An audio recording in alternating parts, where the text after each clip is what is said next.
bienvenue pour ce tête-à-tête avec Bernard Minier. On a un peu moins d'une heure ensemble, 45 minutes.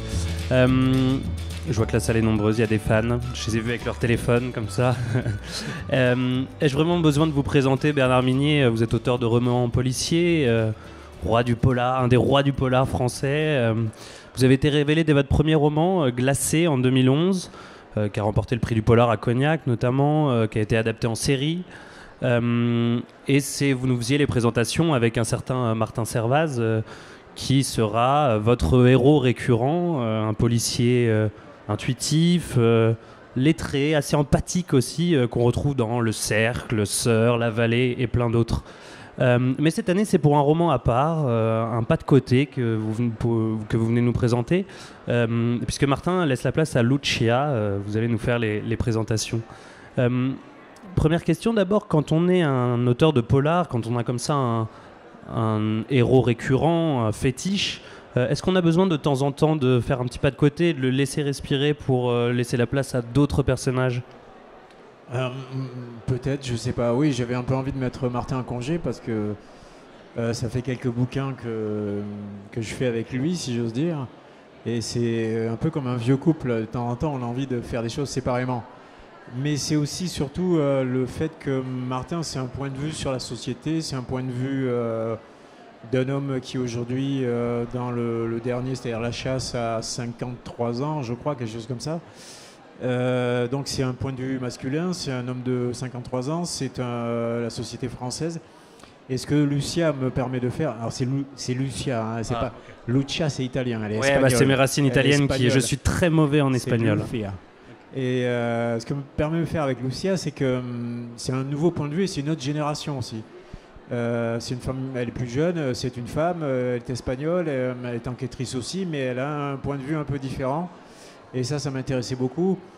Et puis, elle n'est pas du tout, c'est pas la même personnalité que Servaz. Martin, c'est un homme déjà du XXe siècle qui a quand même pas mal de difficultés avec le nouveau 21e siècle, on est en 2022, mais enfin le siècle dans lequel on se trouve, qui affronte cette époque à cause de son métier, mais c'est pas forcément, il n'est pas forcément très à l'aise dans cette époque-là. Et Lucia, c'est le contraire. Lucia, elle est complètement de son temps, elle est complètement dans son époque, elle n'est pas du tout dépaysée comme peut l'être Martin. Alors c'est vrai que Martin, j'y avais adjoint justement à cause de ça, ou des adjoints précisément, qui étaient Vincent Espérandieu, une espèce de geek qui aime le rock, etc. Et puis Samir Hachang, pour compléter justement, pour avoir plusieurs points de vue en même temps. Mais c'est quand même lui qui domine largement dans les romans où il est présent.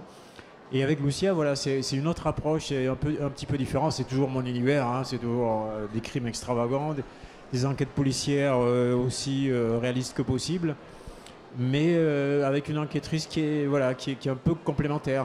Cela dit, Irène Ziegler, par exemple dans La Vallée ou dans Glacé, était aussi un peu comme Lucia, une autre génération et un peu complémentaire de Martin. Mais là, c'est elle qui mène la danse. Et est-ce que vous avez senti en créant Lucia, en racontant cette première histoire, qu'il y avait le terreau fertile pour en faire elle aussi une héroïne récurrente? Oui, alors j'étais un peu inquiet quand même, je dois dire, parce que je sais que mes lecteurs, c'est Martin Servaz. La plupart me disent, est-ce que Martin va être présent? Est-ce qu'on va avoir Martin dans le prochain? Et je me disais, comment Lucia va être accueillie? Qu'est-ce qui va se passer? Est-ce que les lecteurs vont être au rendez-vous? Et en fait, ouais, ça s'est très bien passé. On le voit. Alors, je ne sais pas si c'est exactement les mêmes lecteurs. J'ai pas fait de statistiques, j'ai pas fait d'études là-dessus, mais disons qu'on a un lectorat qui est au rendez-vous. Donc, ça va me permettre de faire revenir Lucia, que c'était mon idée première. Mais si ça s'était vraiment mal passé, j'aurais peut-être renoncé à ce projet. Là, non, il y a un très bon accueil. Donc, ce que je vais faire en réalité, c'est que je vais... mon prochain roman, par exemple, apparaître en 2023, ça sera Servaz. Et puis, en 2024, je vais peut-être faire revenir Lucia et ainsi de suite. Ça va me permettre d'alterner ces deux personnages. Et même pour moi, c'est assez confortable parce qu'effectivement, c'est une respiration. C'est comme ces deux univers. Enfin, c'est pas deux univers, c'est mon univers, mais c'est deux personnages qui sont très différents. Moi, ça fait naître aussi des idées qui sont différentes finalement au niveau de l'intrigue et tout. Il y a des choses que je fais avec Lucia que je ferais pas avec Martin et vice versa. Et puis c'est aussi un autre pays, c'est l'Espagne. Et il y a aussi une grosse différence, c'est que Servaz, c'est le SRPJ de Toulouse. Et en France, on a des services de police judiciaire par région. Et si un crime a lieu à Versailles ou en région parisienne, c'est pas le SRPJ de Toulouse qui va enquêter, c'est le SRPJ de Versailles. Et on n'imagine pas que le SRPJ de Toulouse soit appelé pour enquêter sur un crime à Versailles. En Espagne, c'est complètement différent.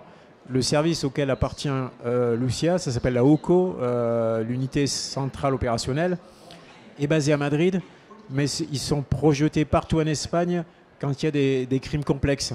Et donc ça va me permettre de faire voyager Lucia dans toute l'Espagne. Je peux l'envoyer au nord, au sud, à l'est, à l'ouest, aux Baléares, aux Canaries, dans les Pyrénées, à Gibraltar. Enfin, Gibraltar, pas tout à fait, à côté. Mais voilà, et ça, c'est quelque chose que je ne peux pas faire avec Servaz.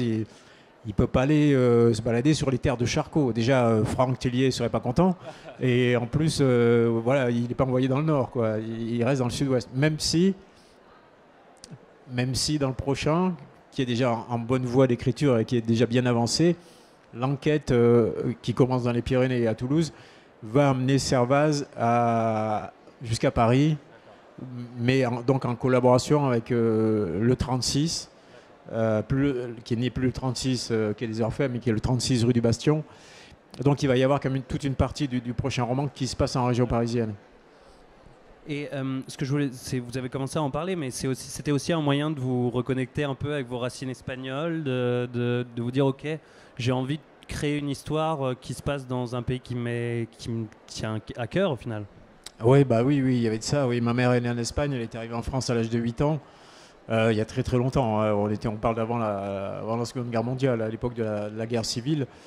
Et puis oui, moi je vais souvent en Espagne, c'est un pays que je connais très bien. Je connais aussi la littérature espagnole. Hein. Il y a des auteurs de polar formidables en Espagne, dont beaucoup sont traduits chez Métayer, chez Actes Sud, Noir, etc. Il y a toute une littérature aussi à côté du roman noir et formidable. Et il y a aussi les séries télé. Aujourd'hui, pour ceux qui regardent les plateformes qui vont, il y a beaucoup de séries de télé espagnoles et qui montrent d'ailleurs une Espagne qui n'a plus rien à voir avec les clichés, les stéréotypes qu'on en avait. Hein. C'est un pays qui a énormément changé au cours des 30-40 dernières années. Donc oui, il y avait quand même cette envie, parce que moi je connais très bien ce pays, il y avait cette envie aussi. Et puis il ne faut pas oublier que les Pyrénées ont deux versants, un français et un espagnol. Et dans Lucia, on se rapproche quand même à un moment donné des Pyrénées. On n'est pas très loin, on est dans les contreforts pyrénéens, mais côté espagnol. Pas dépaysé, ouais. Non, on n'est pas complètement dépaysé. Ça reste un roman de Bernard Minier. C'est pas un roman de, je sais pas moi, Marc Lévy ou Guillaume Musso. Au hasard. Au hasard. Racontez-nous alors un peu de quoi il en retourne dans ce livre. À quoi va être confrontée justement Lucia? Alors Lucia, dans ce livre, il y a comme souvent dans ce genre de thriller, il y a deux intrigues parallèles qui finissent par se rejoindre.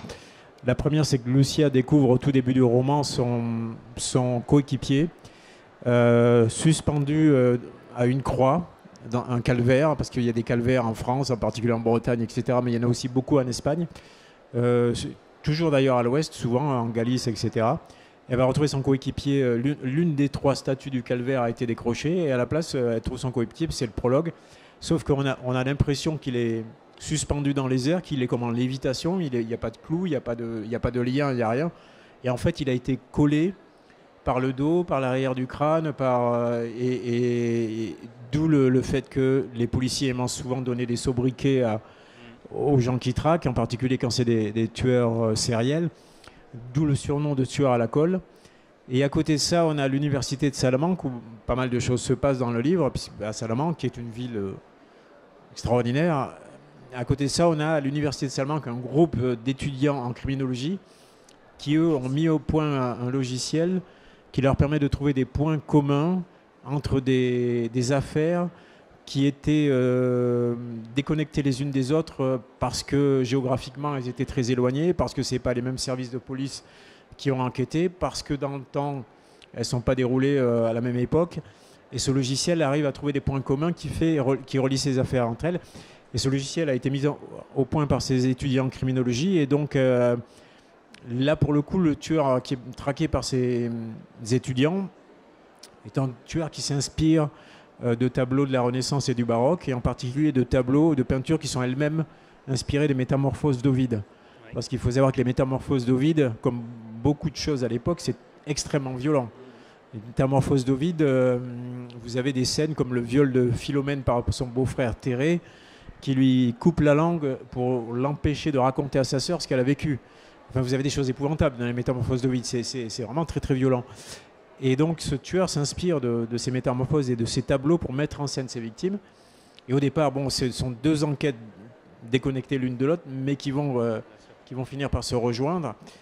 Et il faut savoir d'ailleurs que ces étudiants en criminologie, ce groupe d'étudiants en criminologie, je les ai rencontrés parce qu'ils existent. Je ne les ai pas inventés. Il y a vraiment un groupe d'étudiants en criminologie à l'université de Salamanque.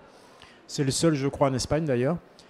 Et donc je suis parti à Salamanque. J'ai été à la faculté de droit où ils se trouvent. Je les ai rencontrés. J'ai visité leur bureau qui se trouve dans les sous-sols de la faculté de droit. Donc c'est un petit côté le Seigneur des Anneaux. Et j'aime beaucoup aller à la rencontre, m'informer, me documenter avant d'écrire. Et une anecdote parmi beaucoup d'autres, à un moment donné, je visitais leur bureau. Et au tout début du livre, je ne spoil pas, il y a un des étudiants qui est agoraphobe. Donc c'est un informaticien, c'est l'informaticien du groupe. Donc il a installé ses ordinateurs sous une tente de camping modèle familial, mais dans les bureaux, à l'intérieur. Et quand je visite les bureaux de ces étudiants, tous les bureaux étaient de petite taille, de petite superficie. Donc je leur ai dit, mais il y a un truc qui ne va pas. Vos bureaux sont trop petits. Et là, les étudiants et leur professeur, puisque le professeur de criminologie de ce groupe a inspiré aussi le personnage de Salomon dans le bouquin. Et là, ils me regardent et je leur explique pourquoi. Et donc, on est parti à la recherche d'une pièce plus grande. Et l'un des étudiants s'est souvenu qu'ils utilisaient un laboratoire de criminologie qui n'était plus utilisé, qui était condamné. Donc on a été chez le concierge de la faculté de droit, on a récupéré la clé, on est redescendu dans le sous-sol, on a ouvert cette pièce. Et là, j'ai découvert une pièce où il y avait des portraits de Ted Bundy, de Jeffrey Dahmer, de tous les tueurs en série sur les murs. En plus, éclairé au néon parce que le volet roulant de la fenêtre était condamné. Il y avait un squelette dans un coin et là j'ai dit mais c'est génial, c'est la pièce qu'il me faut quoi. Donc j'ai fait des grands pas pour mesurer, ça faisait 11 mètres sur 4, je me suis dit c'est parfait, on va mettre la tente ici. Voilà, enfin des trucs comme ça c'est tout le temps, mais moi j'adore faire ça. Mais parlez-moi justement de ce lieu qui est quand même très important dans le livre et qui est remarquable quoi. C'est une ville, c'est surtout une université. Salamanque c'est une ville fabuleuse, c'est un musée à ciel ouvert, on ne peut pas faire 3 pas dans la rue sans se cogner contre un monument. Dès qu'on lève la tête, on voit des clochers, des campaniles, des cathédrales. C'est une ville étudiante aussi, c'est-à-dire que c'est très vivant. Il y a 50 000 étudiants, je crois, si ma mémoire est bonne. Donc le soir, les cafés, les terrasses sont pleines de... Et il y a ce côté... c'est une des plus belles places à Mayor aussi d'Espagne. Sinon, la plus belle, elle est absolument extraordinaire, avec des arcades partout. Enfin, c'est un lieu merveilleux. Et ce qui m'intéressait, c'est que tout se fait à pied à Salamanque, c'est pas très étendu non plus. Vous faites 1,5 km à pied et vous avez les bâtiments ultra-modernes de la faculté de droit, de la faculté des sciences. Donc en fait, ce que je voulais faire avec ce roman, avec Lucia, c'est un balancier permanent entre le passé, ce tueur qui s'inspire des peintures de la Renaissance, des métamorphoses d'Ovide, cette ville de Salamanque avec tous ses monuments, l'ancienne bibliothèque, et quelque chose de très contemporain, l'Espagne d'aujourd'hui, avec cette faculté des sciences, avec ces étudiants qui ont mis au point un logiciel. Et c'est ça qui m'intéressait. C'était ce balancier permanent entre quelque chose de très moderne, de très contemporain, et aussi un passé très ancien et remarquable. Qui souligne aussi l'histoire très chahutée de l'Espagne, le franquisme, les traces qu'il a laissées, bien sûr. La lutte avec tout ce qui est la foi catholique et son patrimoine. Oui, il y a des épisodes célèbres à l'université de Salamanque. Il y en a un, le personnage le plus célèbre de Salamanque, c'est Miguel de Unamuno, immense écrivain espagnol, qui a été aussi le recteur de l'université dans les années 30, c'est-à-dire pendant la guerre civile en fait. Et quand les franquistes ont débarqué à l'université en tenue militaire et ont envahi dans une salle d'ailleurs qui est décrite au début du roman, puisque c'est la salle où chaque année a lieu la cérémonie d'inauguration de l'année universitaire. Donc chaque année en grande tenue, il y a toutes les autorités, les professeurs, etc. qui viennent et on inaugure l'année universitaire. Et ça se passe dans une salle où les franquistes ont débarqué et Miguel de Unamuno, qui était le recteur, leur a fait face et leur a dit cette phrase qui est célèbre là-bas. c'est vous vaincrez, mais vous ne convaincrez pas. Et bon, c'est ce qui s'est passé ensuite avec le franquisme et tout ça. Et aujourd'hui, alors à un moment donné dans le roman, il y a des étudiants qui ont une autre phrase. Et c'est pas une phrase que j'ai inventée. Il y a un des étudiants, parce que cet étudiant agoraphobe sort pas beaucoup, vu qu'il est agoraphobe, il aime pas la foule non plus, il aime pas se mêler, donc il va pas dans les boîtes de nuit. Alors comme c'est une ville étudiante, il y a quand même des boîtes de nuit, il y a le Camelot, il y a le Gatsby, qui sont dans le roman et qui existent, hein, qui sont vraiment des... Et à un moment donné, quand Alejandro, qui est un autre étudiant, lui dit il faut que tu sortes, etc. L'autre veut pas, et Alejandro dit une phrase qui est une espèce de devise. Et il dit sexe, alcool et Unamuno, mais en référence à Miguel de Unamuno, ce fameux personnage. Et en fait, cette phrase, je ne l'ai pas inventée, c'est vraiment. J'ai vu sur des vidéos que les étudiants utilisaient cette phrase un peu comme un signe de reconnaissance. C'est une valeur Donc, cardinale. En fait, il y a plein de choses dans le roman où on ne sait pas ce qui est du ressort de l'ordre de la fiction, ce qui est réel, et ça m'intéresse d'abolir les frontières finalement entre la réalité, entre la fiction. Mais pour ça, il faut être il faut aller sur place, il faut s'imprégner, il faut enquêter. Oui, c'est ça. Le travail d'enquête est presque aussi important que le travail de rédaction. Alors pas autant, mais bien sûr, mais c'est quand même très important. Et moi, je connais je connais des auteurs qui se contentent d'enquêter sur Internet. Moi, pour tous mes romans, j'ai toujours été sur place, et je sais d'expérience qu'il y a des choses que vous trouvez sur place ou en rencontrant des gens des idées que vous ne pourrez pas trouver en vous contentant d'Internet, c'est pas possible. Par exemple, pour Nuit, qui était mon 4e ou 5e roman, le prologue de Nuit, qui fait 5 pages, se passe dans le train de nuit entre Oslo et Bergen. C'est 5 pages, ou 6. Ah bah, pour écrire ces 5 pages-là, j'ai pris l'avion jusqu'à Oslo, je suis monté à 11h du soir dans le train de nuit, en gare d'Oslo, et j'ai passé ma nuit jusqu'à Bergen dans le train. Parce que je voulais être sûr, je voulais sentir l'atmosphère, je voulais respirer, je voulais voir comment ça se passait, je voulais voir les quais de gare. C'est un des trains les plus spectaculaires au monde. Il traverse des fjords, des tunnels, je crois qu'il y a plus de 100 tunnels, enfin je ne sais pas combien de fjords avant d'arriver à Bergen. C'est un train qu'il faut absolument faire de jour, évidemment. Moi je l'ai fait de nuit, c'est-à-dire que j'ai rien vu, quoi. En fait j'ai vu des quais de gare avec 3 mètres de neige, et puis on voyait que dalle. C'était tout noir, il y avait 2 loupiottes, mais je voulais vivre ça. Alors après, j'ai fini à 4h du matin dans le voiture-bar avec un jeune homme un peu hipster, un peu barbu, qui me passait du hard rock en permanence. Et on a terminé la nuit comme ça parce qu'il n'y avait rien à faire, en fait. Il n'y avait rien à voir, il n'y avait rien à faire. Mais je voulais m'assurer que je voulais m'imprégner de cette atmosphère. Moi, je pense que voilà, c'est ce qui m'intéresse de faire, c'est dans tous mes romans, même si les crimes sont extravagants, même si les idées sont fantastiques, pas au sens littéraire du mot, mais au sens d'étrangeté, ce que je tiens à faire, c'est toujours abolir la frontière entre ce qui est réel et ce qui n'est pas, quoi. Et c'est ça qui est intéressant. Des fois, certaines choses, les lecteurs peuvent penser que c'est impossible ou que je l'ai complètement imaginé, alors qu'en fait, c'est réel. Mais de la même manière, comment dire, vous mêlez le monde de l'art, des tableaux à cette enquête. J'ai pensé un peu à Réverté, tableau du maître flamand, à Echo. Est-ce que c'est des références que... Ouais, bien sûr. Ah oui, Pérez Réverté, le tableau du maître flamand, le club Dumas, tout ça, oui, bien sûr. Oui, quand j'étais en étant en Espagne, en étant à Salamanque, en parlant d'art et en y mêlant des crimes, forcément, à un moment donné, vous avez un peu Pérez Réverté dans le coin de la tête. Même si c'est très très différent de ce qu'il fait. Mais en plus, c'est des livres magnifiques. Oui, il y avait des choses comme ça. Un lecteur hier m'a dit, ça faisait penser à un roman de Herbert Lieberman aussi, qui était dans le milieu de l'art. Qu'il y a quand même quelques romans comme ça, policiers, qui se passent dans le... Alors là, ça se passe pas dans le milieu de l'art. On n'est pas dans des musées, on n'est pas dans des... Mais on a effectivement ce tueur qui met en scène ses victimes en reproduisant des tableaux, quoi. Et votre prochain roman, il me semble, lui, portera sur le cinéma plutôt, sur le cinéma. Ouais. Oui. Ah, je vois que vous êtes bien renseigné. Sur le cinéma d'horreur en particulier, sur le cinéma de genre. Alors c'est pas un roman d'horreur, hein, c'est un roman policier. C'est juste qu'il y a un personnage dans le prochain qui est un réalisateur de films d'horreur, un peu culte, français, mais un peu culte auprès des spécialistes, qui a arrêté de tourner, qui vit un peu reclus, qui refuse les interviews, mais qui a écrit quelques films. Alors j'ai même imaginé les films en question, quoi. C'est ça qui est rigolo. J'ai imaginé des films d'horreur, il y a les titres des films et tout, puis j'ai imaginé les films comme si c'est moi qui les avais tournés. Et, et donc en fait, c'est un roman avec Servaz, hein. On retrouve le personnage de Servaz, puisque ça se passe dans les Pyrénées, à Toulouse et ensuite en région parisienne.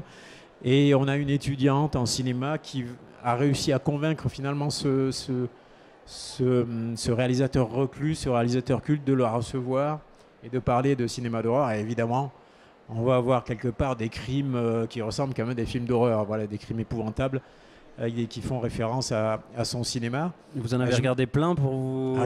Ça fait... Alors là, j'ai un peu arrêté, mais j'ai passé 3-4 mois à regarder des films d'horreur tous les soirs. Donc je dois en être à 200 ou 300 films d'horreur. Alors il y a beaucoup de mauvais films d'horreur, hein, je peux vous dire, il y en a un paquet. Hein.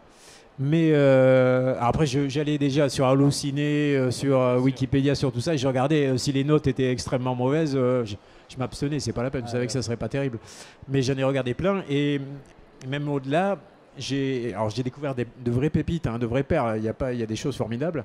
Vous avez des choses tips à nous donner comme ça? Il y a des choses très violentes. Alors il y a des trucs ultra violents, il y a des trucs où même moi, pourtant j'étais, au bout de 1 ou 2 mois, j'étais carrément anesthésié. C'est-à-dire, je pouvais quasiment tout regarder, quoi. J'avais tellement vu de trucs, mais il y avait quand même des moments où je détournais le regard. Et alors il y aura un petit goodies à la fin, c'est à la fin du roman, il y aura une liste de 150 films d'horreur sélectionnés par l'auteur et visionnés par l'auteur. Hein. Donc, j'ai pas mis un tampon dessus, garanti, mais voilà, c'est quand même les meilleurs que j'ai trouvés. Les meilleurs ou les plus violents ou les plus trash, ça dépend, il y a un peu de tout. Mais ouais, mais mais là il faut que je m'arrête parce que sinon ça va mal finir. Je vais finir par. Oui, c'est ça. Vous en avez pas, comment dire, pas marre. J'ai pas envie de dire ça, mais vous vivez quand même dans une atmosphère et un environnement où il y a beaucoup de sang, beaucoup de meurtres, beaucoup de. C'est pas quelque chose qui au bout d'un moment pèse.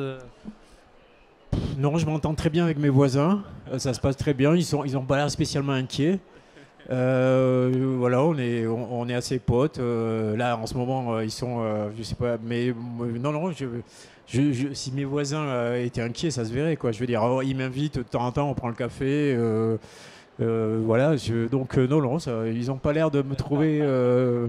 Moi, je connais quelques auteurs comme moi de thriller. Je connais bien Franck Tillier, Michel Bussy. C'est des gens totalement normaux, quoi. Pourquoi Franck, il écrit quand même des trucs bien tordus aussi. Et d'ailleurs, je lui dis, quand je le croise, je lui dis, Franck, tu es anormalement normal. C'est pas normal. C'est louche. C'est pas normal. Mais non. Mais par contre, le fait de regarder pendant 3 mois des films d'horreur tous les soirs, là, il faut que j'arrête parce que je commence à voir. C'est assez étrange quand même. Et puis en plus, je les regarde à des heures. Parce que comme je les ai regardés cet été, j'attendais qu'il fasse nuit, quoi. Donc il était assez tard, il était autour de minuit. C'est une ambiance particulière. Et cette fascination pour le noir, pour peut-être disséquer le mal, etc., c'est quelque chose qui vous est venu dès le début de votre attachement à l'écriture? Vous imaginez directement écrire des histoires comme ça, sombres? Au départ, Glacé, c'était plutôt un exercice de style. Je voulais juste voir si j'étais capable d'écrire un roman policier, un thriller. J'y connaissais rien. Hein. J'en ai lu quelques-uns pour voir un peu comment ça fonctionnait, pour comprendre les mécaniques. J'ai vu à peu près certaines ficelles que tous les auteurs utilisent finalement. Et puis, mais j'ai voulu faire ça à ma sauce. J'ai voulu me l'approprier, créer mon propre univers. Et puis j'ai pris un énorme plaisir à le faire. Et petit à petit, j'ai continué. Alors maintenant, je suis beaucoup plus spécialiste du genre. Je connais bien mieux évidemment qu'au départ. Mais oui, ça me permet de dire des choses sur la société, sur le mal, en effet, même si ce terme est tellement galvaudé que ça ne veut pas dire plein de grand-chose. Mais ce qui m'intéresse justement, quand il y a plein de formes de mal, et il y a évidemment les tueurs en série, le mal absolu, etc. Mais ça, on s'en fiche un peu, c'est pas le plus intéressant. Mais il y a le mal au quotidien, il y a le mal qui se déguise en bien aussi. Les gens qui croient faire le bien et qui font le mal en pensant faire le bien. Il y a le mal, la banalité du mal, comme disait Hannah Arendt, etc. Et ça me fascine. Et c'est vrai que je me suis beaucoup intéressé à ce sujet.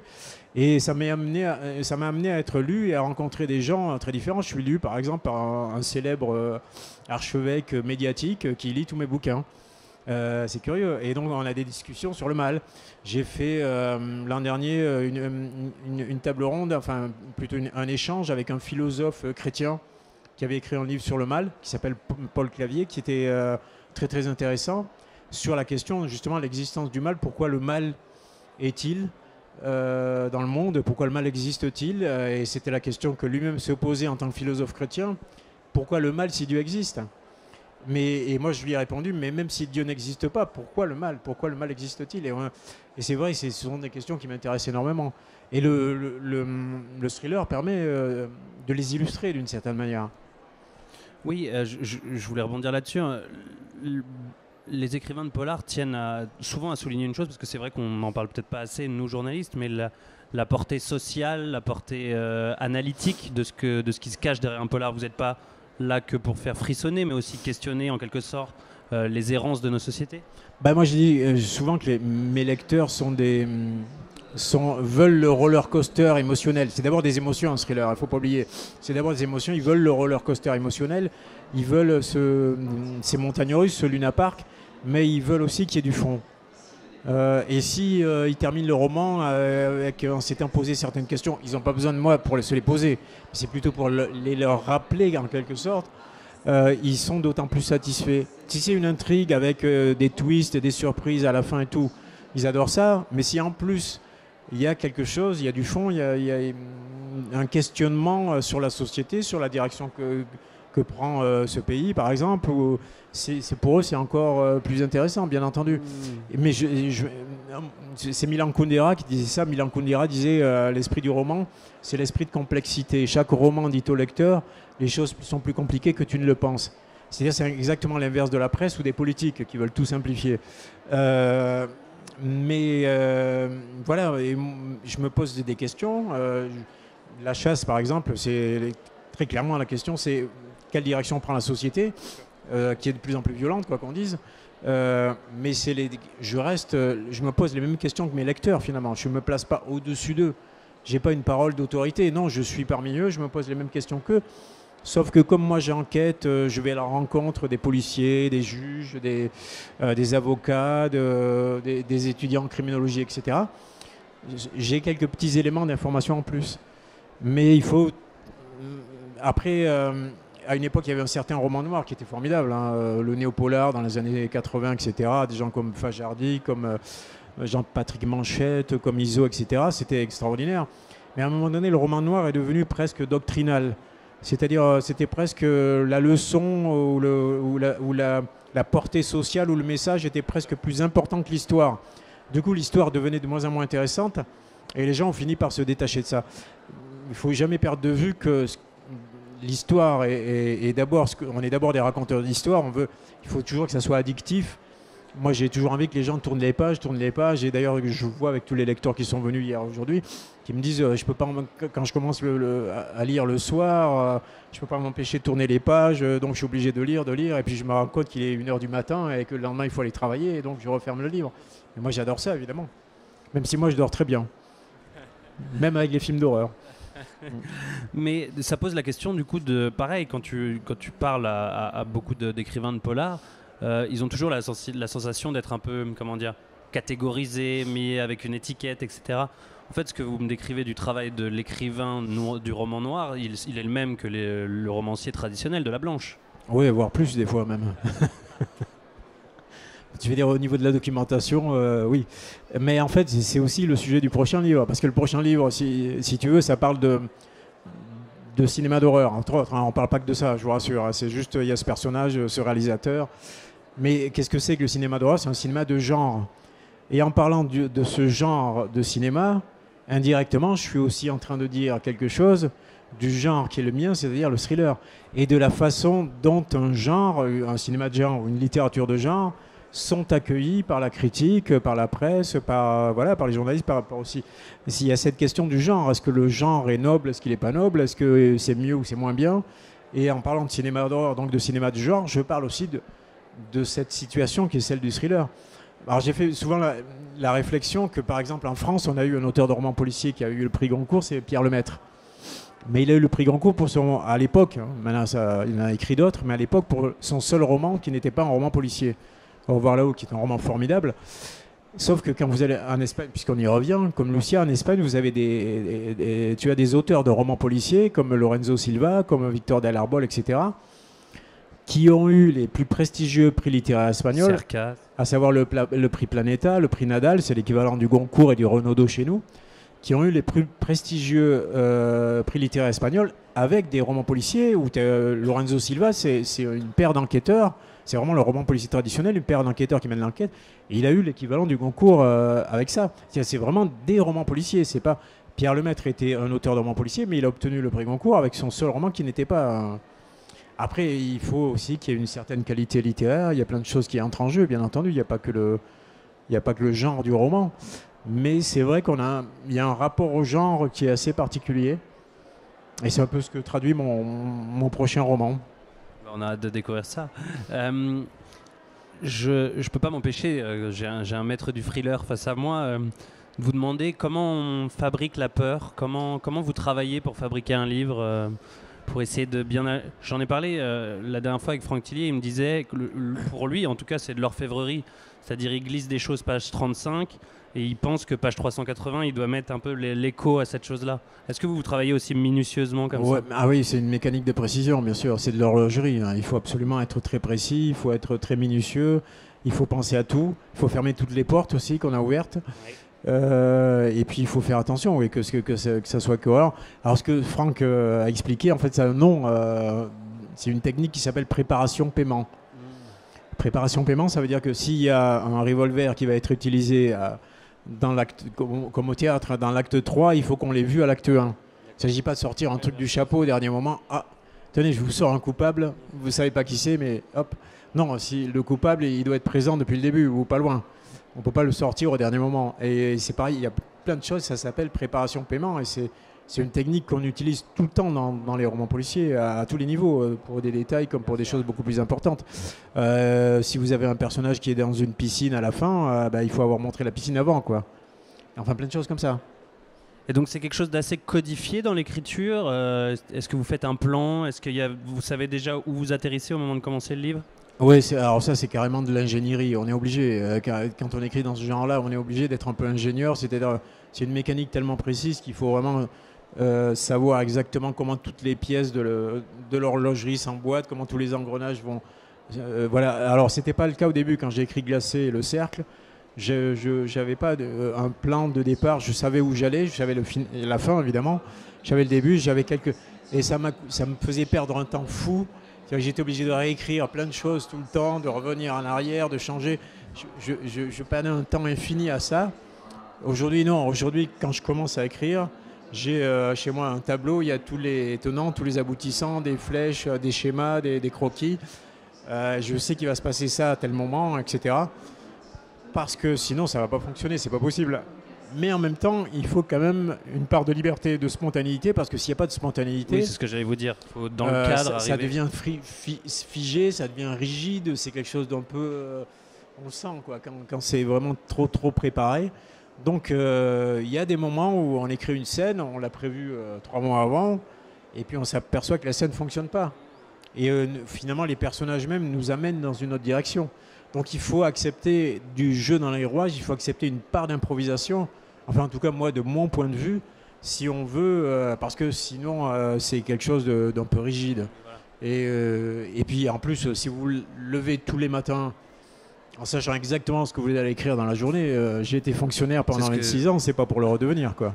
C'est ce que j'allais vous dire, vous arrivez toujours à vous surprendre dans l'écriture? J'essaie, en tout cas, ouais. Moi, ce qui me fait plaisir, c'est quand le soir, j'ai imaginé un truc que j'avais pas prévu. Ça, c'est le plus...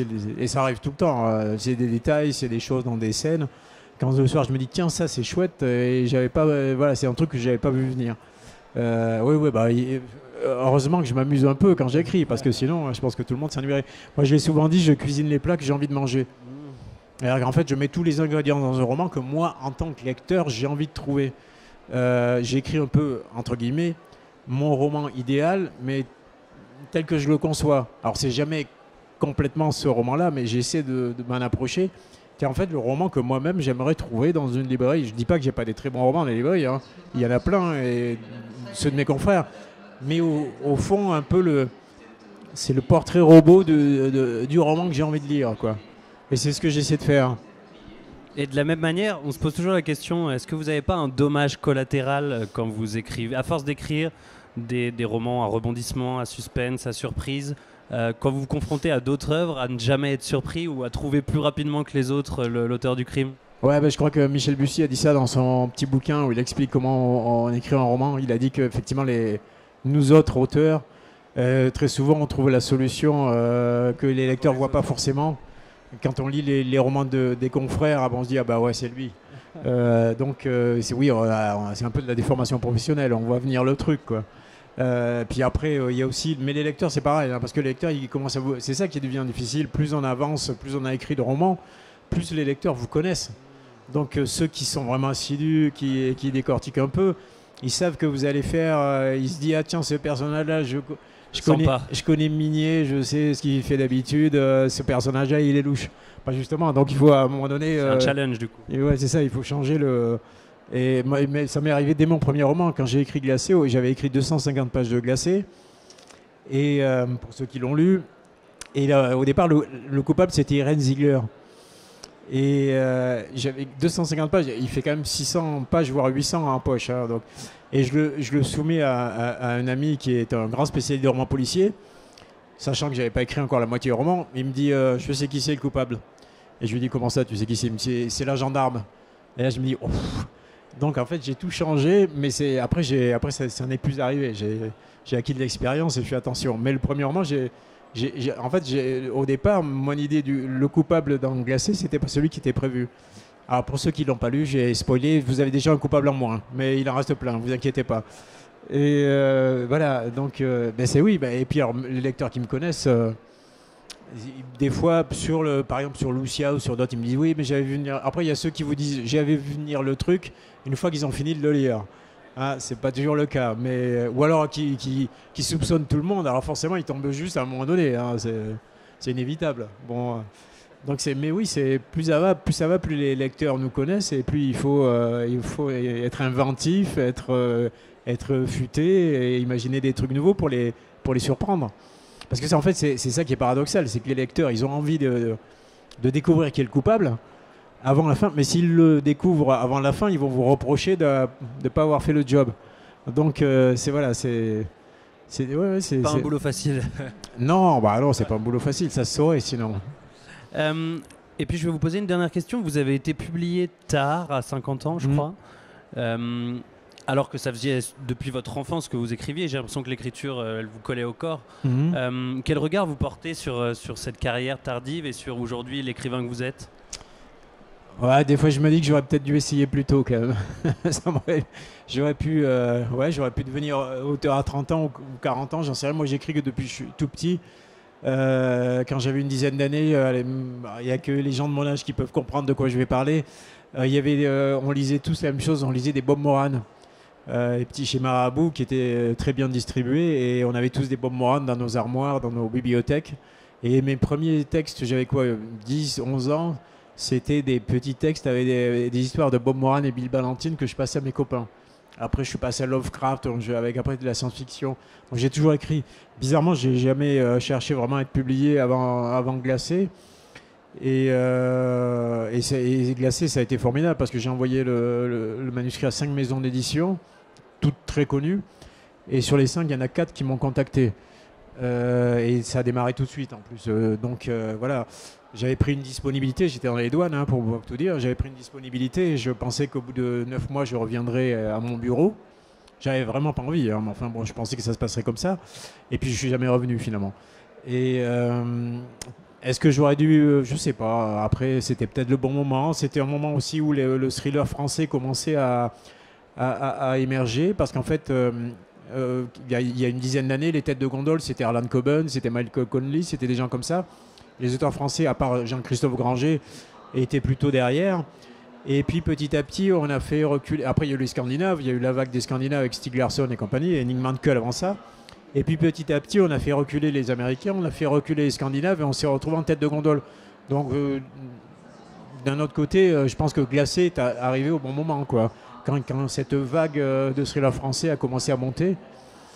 Voilà, après, on va pas refaire l'histoire, ça s'est passé comme ça.